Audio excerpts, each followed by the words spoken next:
Hello students, UPSC PYQ themes repeated థీమ్స్లో economy సిరీస్లో ఇది నెక్స్ట్ వీడియో. ఈ వీడియో మనం మేజర్గా లిక్విడిటీ అడ్జస్ట్మెంట్ ఫెసిలిటీ గురించి డిస్కస్ చేద్దాం. యూపీఎస్సీ పీవైక్యూస్లో మనకి రెపో రేట్ గురించి అండ్ రివర్స్ రెపో రేట్ గురించి ఫ్రీక్వెంట్ క్వశ్చన్స్ అడుగున్నాడు. సో దట్ ఫస్ట్ మన లిక్విడిటీ అడ్జస్ట్మెంట్ ఫెసిలిటీ అంటే ఏంటి, ఈ ఫెసిలిటీలో మనం ఏ టూల్స్ యూస్ చేస్తాం, like repo rate, reverse repo rate. ఆ రెపో రేట్ అంటే ఏంటి, రివర్స్ రెపో రేట్ అంటే ఏంటి, అది డిక్రీజ్ చేయడం వల్ల ఎకానమీలో ఎలాంటి ఎఫెక్ట్ ఉంటుంది. సో ఇలాంటి క్వశ్చన్స్ యూపీఎస్సీ ఎక్కువ ఫోకస్ చేస్తుంది. దాని గురించి మనం ఇక్కడ చూసుకుందాం ఒకసారి. So first liquidity adjustment facility అంటే ఏంటి అసలు? It's a monetary policy tool obviously. So to manage short term liquidity, ఇక్కడ ఈ షార్ట్ టర్మ్ లిక్విడిటీ అనేది చాలా ఇంపార్టెంట్. యూపీఎస్సీ జనరల్గా ఇక్కడ లాంగ్ టర్మ్ లిక్విడిటీ అని చెప్పి సంథింగ్ లైక్ దట్ మేము ట్విస్ట్ చేయొచ్చు. సో ఇది is to manage the short term liquidity miss match in the banking system.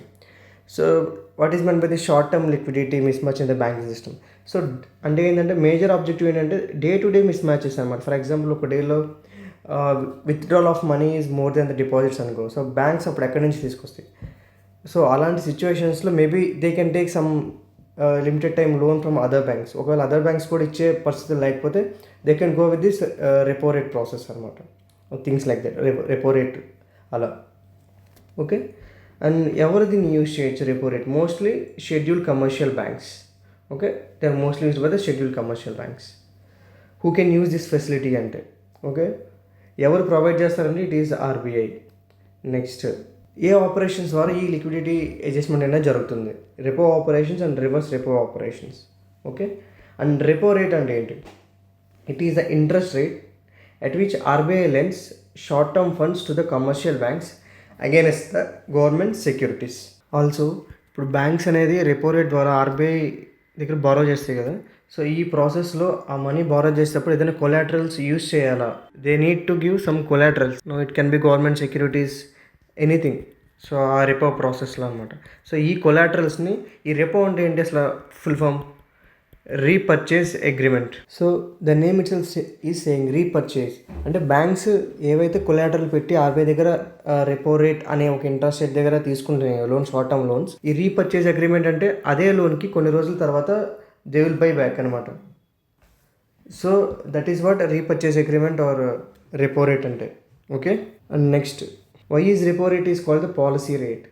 Yes, because repo రేట్ని use చేసి మనం మనీ సప్లైని కంట్రోల్ చేస్తుంది కదా మార్కెట్లో ఆర్బీఐ అనేది. So because changes in the repo rate influence all short term interest rates అనమాట. So banks ఏ అయితే loans ఇస్తాయో అందులో short term interest rates దేనికైతే ఉన్నాయో అవన్నీ కూడా ఈ రెపో రేట్ ద్వారా ఇన్ఫ్లుయెన్స్ అవుతాయి అనమాట. దీన్ని మనకు ఒక వర్డ్ ఉంటుంది, మానిటరీ పాలసీ ట్రాన్స్మిషన్ అని చెప్పి. మానిటరీ పాలసీ ట్రాన్స్మిషన్ అంటే ఇదే అనమాట. When this RBI increases or decreases the repo rate, accordingly banks will change the interest rates, especially on the short term loans. Okay, and next, ఇప్పుడు మనం చెప్పుకున్నాం like collaterals అని చెప్పి, అదే ఇక్కడ ఇచ్చాడు. So bank cells securities to RBI and agree to repurchase them later at a pre determined price అనమాట. So repo అంటే చెప్పాను కదా, రీపర్చేస్ అగ్రిమెంట్. అండ్ ఆ పర్చేస్ అగ్రిమెంట్లో ప్రీ డిటర్మైన్డ్ ప్రైస్ ముందే మాట్లాడుకుంటారు, ఈ ప్రైస్ దగ్గరే వాళ్ళు తిరిగి పర్చేస్ చేస్తామని చెప్పి. ఓకే, ఎలాంటి సెక్యూరిటీస్ యూజ్ చేస్తాం? ఇప్పుడు చెప్పాం కదా కొలాటరల్స్ అంటే సెక్యూరిటీస్ ఇవ్వాలని చెప్పి, అది ఎలాంటి? It can be government securities or other approved securities. So ఏదైనా యూజ్ చేయొచ్చు. నెక్స్ట్, రెపోస్లో కొంచెం టైప్స్ ఉన్నాయి, లైక్ ఓవర్ నైట్ రెపో అని చెప్పి, అంటే maturity of 1 day. Term repo అంటే మెచ్యూరిటీ లాంగర్ దాన్ 1 day, ఇది టర్మ్ రెపో. ఓకే, సో మేజర్గా మనకి యూజ్ చేసేది ఓవర్ నైట్ రెపో రేట్ మాత్రమే మేజర్గా అని చెప్పి ఇక్కడ చెప్తున్నాడు. నెక్స్ట్, రివర్స్ రెపో రేట్ అంటే ఏంటి? Reverse repo rate same repo rate అంటే ఒక ఇంట్రెస్ట్ రేట్, అలాగో రివర్స్ రెపో రేట్ కూడా ఒక interest rate. It is the interest rate at which RBI borrows the money from the commercial bank. మీ అందరూ doubt రావచ్చు, ఆర్బీఐ బారో చేయడం ఏంటని చెప్పి. It's not because that RBI wants money, it wants to control the money supply in the economy. ఒకవేళ money supply మార్కెట్లో ఎక్కువైపోయింది అనుకో, what does it lead to? It leads to inflation. ఆ inflation control చేయడానికి, కొంత మనీ మార్కెట్లో ఉన్న తిరిగి తీసుకోవడానికి రివర్స్ రెపో రేట్ అనే టూల్ని యూజ్ చేసి ఆర్బీఐని కొంతమంది బ్యాంక్స్ దగ్గర బారో చేస్తుంది అన్నమాట. Okay, why does RBI use? ఇక్కడ వచ్చాడు, to observe excess liquidity from the banking system. ఇప్పుడే మనం మాట్లాడుకున్నాం. What happen if repo rate increases?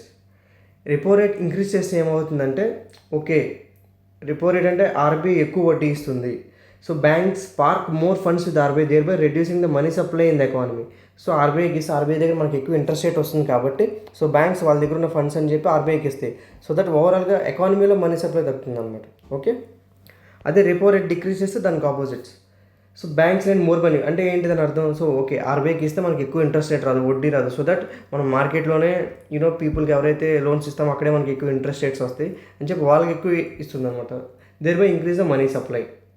Okay, and లేటెస్ట్గా తర్వాత లాంగ్ టర్మ్ రెపో ఆపరేషన్స్ అని చెప్పి వచ్చినాయి అనమాట. ఇది దేనికంటే జనరల్గా మనకి ఇన్ఫ్రాస్ట్రక్చర్ డెవలప్మెంట్ కోసం ఆర్ ఏదైనా ఎంటర్ప్రైజ్లో కూడా స్టార్టప్స్ వాటిలో కూడా ఏమవుతుందంటే లైక్ లోన్స్ ఇచ్చినప్పుడు మనకి షార్ట్ టర్మ్ లోన్స్ ఇవ్వడం వల్ల ఏంటంటే వాళ్ళు ఇన్వెస్ట్ చేసిన చోట నుంచి మనీ రావడానికి కొంచెం టైం ఎక్కువ పడుతుంది. సో అలాంటప్పుడు short term operations or short term interest rate regulation అనేది మనకి వర్కౌట్ అవ్వద్దు అని చెప్పి ఆ టైంలో లాంగ్ టర్మ్ రెపో ఆపరేషన్ అనేది తీసుకొచ్చారు.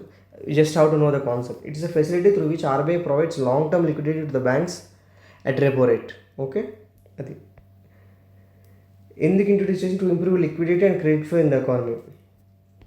So maturity period of LTR అంటే around 1 year and 3 year 10 years. Okay, and మేజర్గా ఇంకేం అడగొచ్చు ఇందులో. Okay, effect of increasing repo rate and decreasing repo rate కూడా అడగొచ్చు ఎగ్జామ్లో. సో చెప్పాను కదా, రెపో రేట్ ఇంక్రీజ్ చేయడం అంటే ఏంటి? ఇన్ఫ్లేషన్ కంట్రోల్ చేయడం. హయ్యర్ రెపో రేట్ ఉంటే బ్యాంక్స్ అనేది డిస్కరేజ్ అవుతాయి ఫ్రమ్ బారోయింగ్, ఎక్కువ తీసుకోదు. ఎందుకంటే రెపో రేట్ ఎక్కువ ఉందంటే banks out pay more interest rate to RBI. So RBI నుంచి ఎక్కువ మనీ తీసుకోదు. సో ఎక్కువ తీసుకోపోవడం వల్ల దాని దగ్గర మనీ తక్కువ ఉంటుంది కాబట్టి reducing money supply in the economy. Okay, overall it lowers the inflation. Okay, and keywords ఉన్నాయి కొన్ని. Effect of increasing repo rate అనగానే okay, it is costlier loans. Repo rate increase అంటే ఎక్కువ రేట్కి ఆర్బీఐ దగ్గర తీసుకుంటే సో బ్యాంక్స్ దాన్ని recover చేయడానికి అవి ఇచ్చే లోన్స్లో కూడా ఎక్కువ ఇంట్రెస్ట్ రేట్స్ పెడుతుంది. ఓకే, అప్పుడప్పుడు మనకి home loans, auto loans, personal loans ఇవన్నీ కూడా ఎక్కువ ఇంట్రెస్ట్ రేట్స్ అవడానికి రీజన్ ఇది కూడా వన్ ఆఫ్ ద రీజన్ అనమాట. Next slower growth. Repo rate increase చేస్తే లోన్స్ అనేది ఎక్కువ కాస్ట్ అవుతుంది కాబట్టి maybe higher cost of credit can lead to lower investment by the businesses, కూడా తక్కువ లోన్స్ తీసుకునే అవకాశం ఉంటుంది. ఓకే, స్ట్రాంగర్ కరెన్సీ అంటే ఇక్కడ దీని మీనింగ్ ఏంటంటే higher rates may attract foreign capital. ఇది ఎలా చేస్తుంది? ఎక్కువ ఇంట్రెస్ట్ రేట్స్, ఎక్కువ రెపో రేట్ పెరిగితే డొమెస్టిక్ కరెన్సీలో ఎక్కువ మనం బారో చేయాలన్నమాట. So that when there is foreign capital that is coming at lower interest rates, మనం ఫారిన్ క్యాపిటల్ ఎక్కువ తీసుకున్నా అండ్ ఫారిన్ క్యాపిటల్ కూడా ఇండియాలోకి ఎక్కువ వస్తుంది. ఓకే, అందుకే higher interest rates or higher repo rates may attract foreign capital. Okay, and దీని complete ఆపోజిటే effect of decreasing repo rate అనమాట. It is about easing the policy. అంటే ఏంటి? సో రెపో రేట్ తగ్గిందంటే cheaper funds for the banks and this cheaper funds will lead to banks lend more money at lower interest rates to the people. Now this encourages consumption and investment.